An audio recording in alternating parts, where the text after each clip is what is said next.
So students, this is the topic calculate new ratio और admission of a new partner एक chapter है हमारे third chapter, जिसमें partner जब एडमिट होता है तो न्यू रेशियो कैलकुलेट करने में बच्चों को बहुत प्रॉब्लम आती है। बच्चों को समझ में नहीं आता कि कब मल्टीप्लाई करना और कब कहाँ माइनस करना है ना।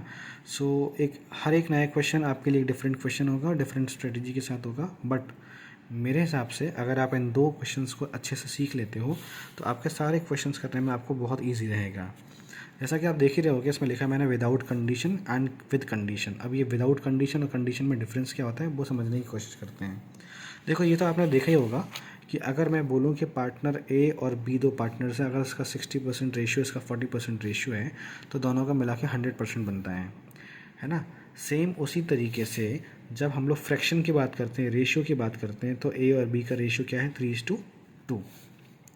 3 and 2 ये हो जाता है बेटा 5, 2/5, यानी कि 5 में से 3 हिस्से ए, 5 में से 2 हिस्से बी के। दोनों को मैं अगर ऐड कर दूं तो 5/5 और ऐसे जाके ये टोटल बनता है 1। जैसे यहाँ 100% मिला इन दोनों को जोड़ के, वैसे यहाँ 1 बन गया।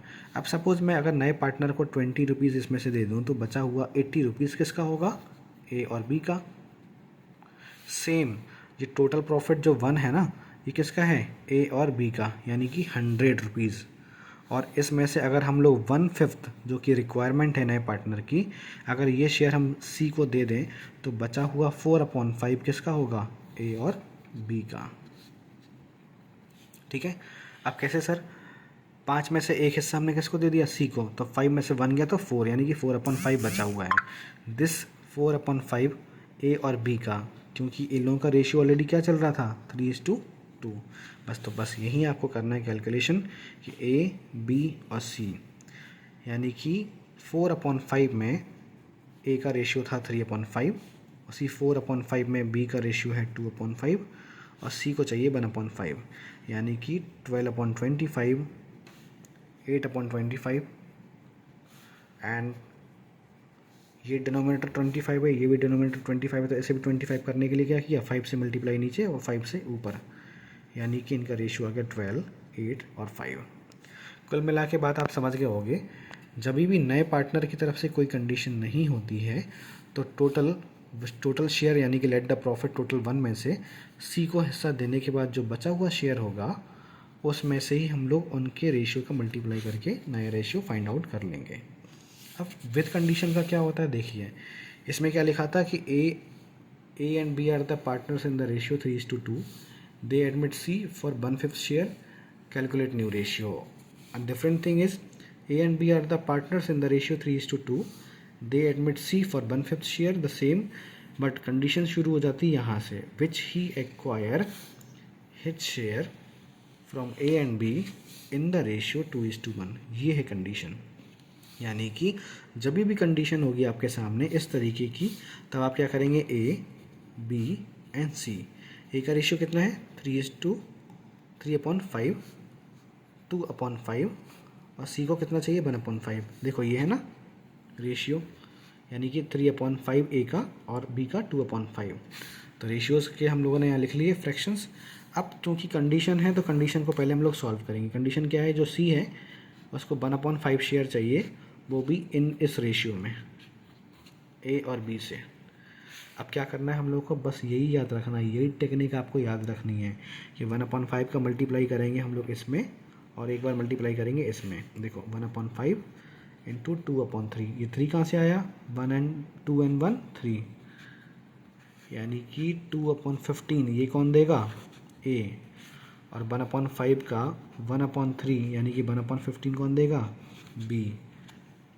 इसमें इस तरीके की कोई कंडीशन नहीं थी, इसमें बचे हुए शेयर में इन दोनों का शेयर जो था ना, बस वही मल्टीप्लाई कर लिया। और इसमें क्या होता है कि 1/5, यानी कि सी चाहता है कि 1/5 मेरा हिस्सा ये दोनों इस रेशियो के अकॉर्डिंग दें, यानी कि इसके हिस्से का इतना पार्ट ए देगा, इसके हिस्से का इतना पार्ट बी देगा। तो सिंपली 2/15 में से इसको माइनस कर दो, सिंपली 1/15 में से ये माइनस कर दो, क्योंकि ये इतना हिस्सा देने वाला है और ये इतना हिस्सा।